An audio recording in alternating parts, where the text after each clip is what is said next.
मैं आपको अपनी इस वीडियो में भगवान श्री राम के जीवन की कुछ प्रसंग प्रस्तुत कर रहा हूँ, जिसका आप भरपूर आनंद लें। सियापति रामचंद्र की जय। आज चैत्र मास की 9वीं तिथि है। आज बड़ा ही शुभ दिन है।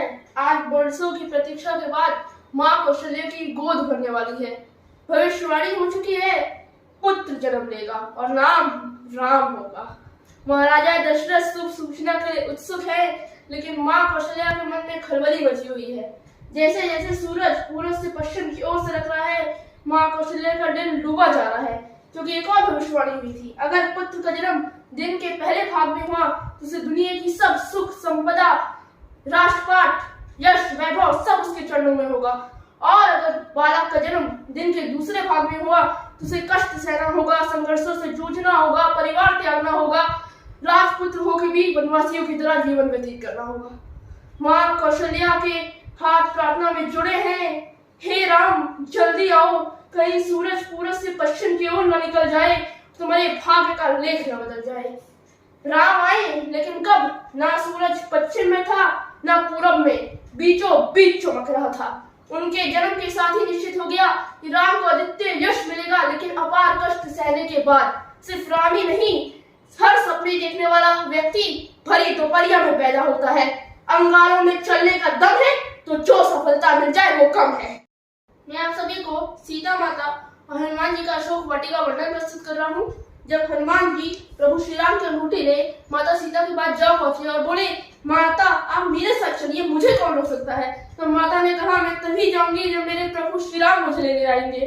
और मनी मन कहती रही, राम पिया तुम्हें सिया बुलाए, बिरहा का दुख सहा न जाए।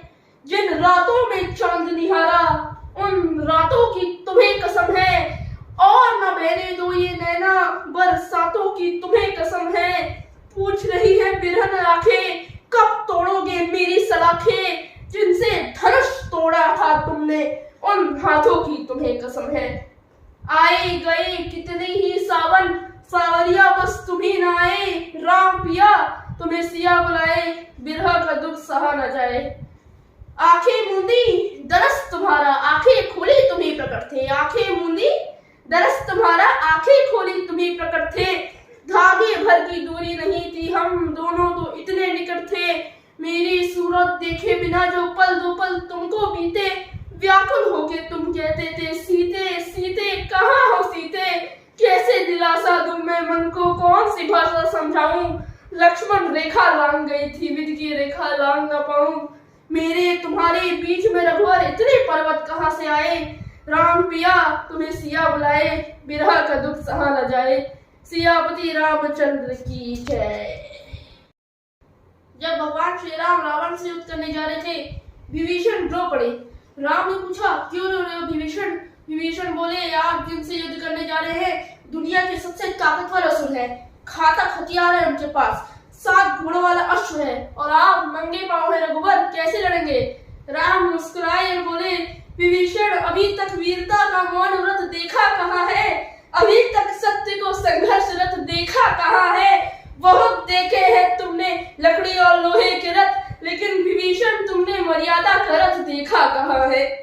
जो भीषण यात्रा से प्राप्त हो वो यंत्र देता हूँ, मरण कल्लों में तुम्हें दिग्विजय का मंत्र देता हूँ। मनुष्य को देवता जो कर दे वो कर्तव्य सिखाता हूँ। नयन खोलो मैं तुम्हें अनोखा रथ दिखाता हूँ। कैसा था वो रथ?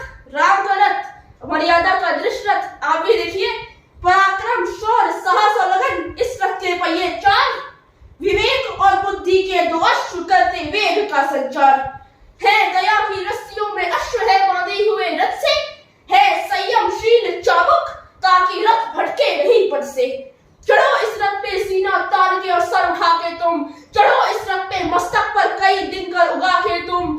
चढ़ो इस रथ पे पावन कर्म का चंदन लगा के तुम। चढ़ो इस रथ पे अपने मन में रघुनंदन जगा के तुम। कहाँ दानव है फिर कोई कि भैंसे जो तुम्हें भर दे। कहाँ वो नर तुम्हारी भाग रेखा पे जो पग धर दे।